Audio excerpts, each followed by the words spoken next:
Everyone thinks Jesus was just a carpenter for 20 years. But what if that's the greatest cover-up in history? Stay until the end, and I'll reveal the ancient evidence hidden by the Church for 2,000 years of his secret journey to the East. Before we begin, make sure you click subscribe and ring that bell, because the truth you're about to hear is something you won't find anywhere else. Let's dive in. The Bible is the most detailed account of the life of Jesus Christ, the central figure of Christianity.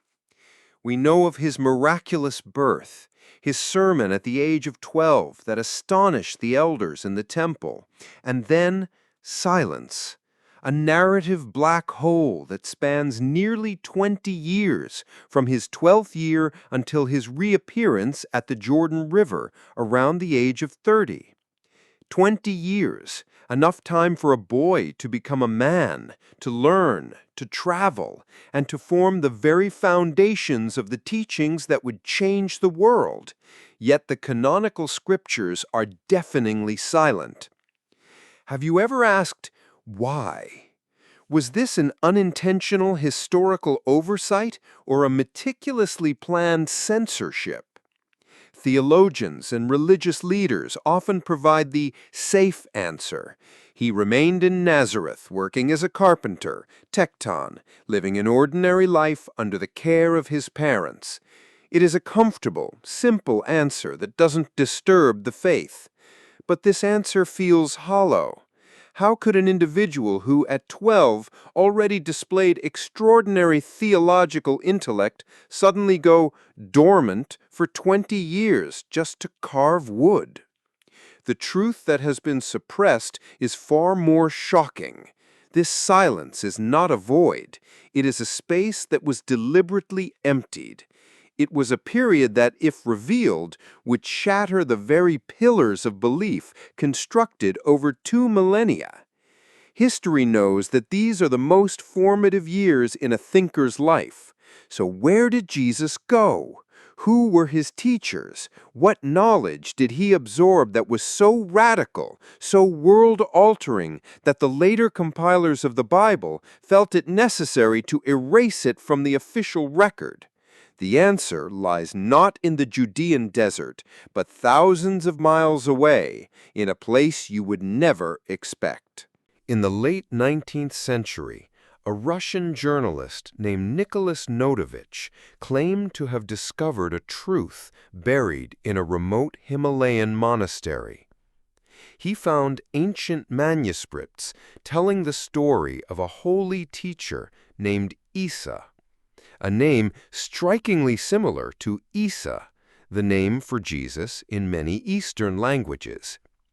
According to these texts, Issa left his homeland as a teenager and embarked on a long journey along the Silk Road to India and Tibet.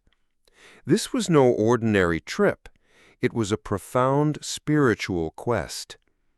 Imagine a young Jesus filled with limitless curiosity, sitting cross-legged among Brahmin priests in India, studying the Vedas and Upanishads. Picture him climbing the cold Himalayan mountains, meditating with Buddhist monks, and delving into the teachings of karma, reincarnation, and the path to enlightenment. These texts claim that Issa learned of universal compassion, karuna, and the philosophy of nonviolence, ahimsa, concepts that are shockingly parallel to his later teachings, such as love your enemy and turn the other cheek. Is this a mere coincidence?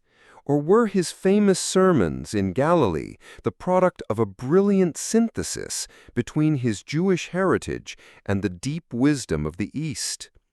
This theory suggests that Jesus was not a passive recipient of revelation, but an active seeker of truth, a spiritual master who absorbed knowledge from the world's great civilizations. If this is true, then his message is not exclusive to one tradition, but is a universal jewel polished by the wisdom of the world.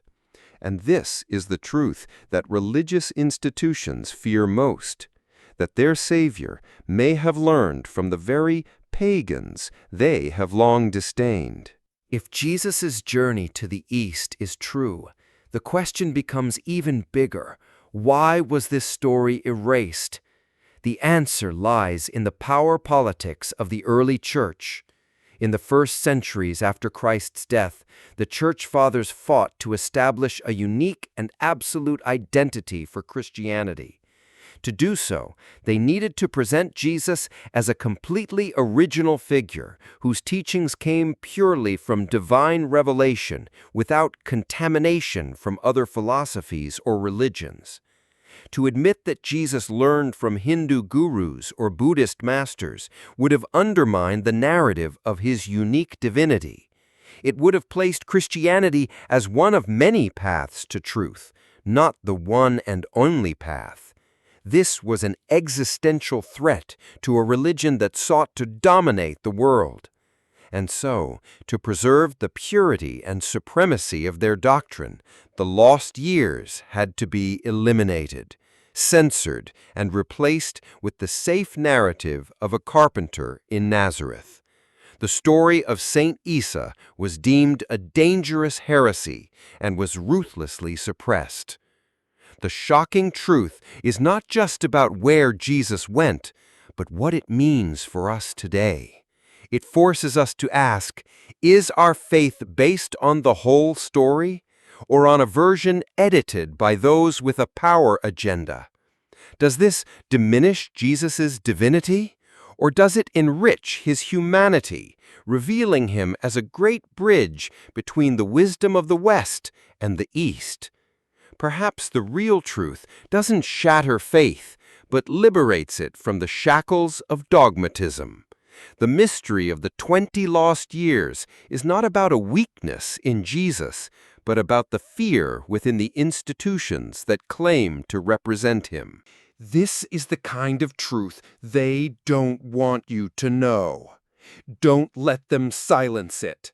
Hit that like button, share this with everyone you know, and subscribe to uncover more forbidden truths. Be part of the awakening.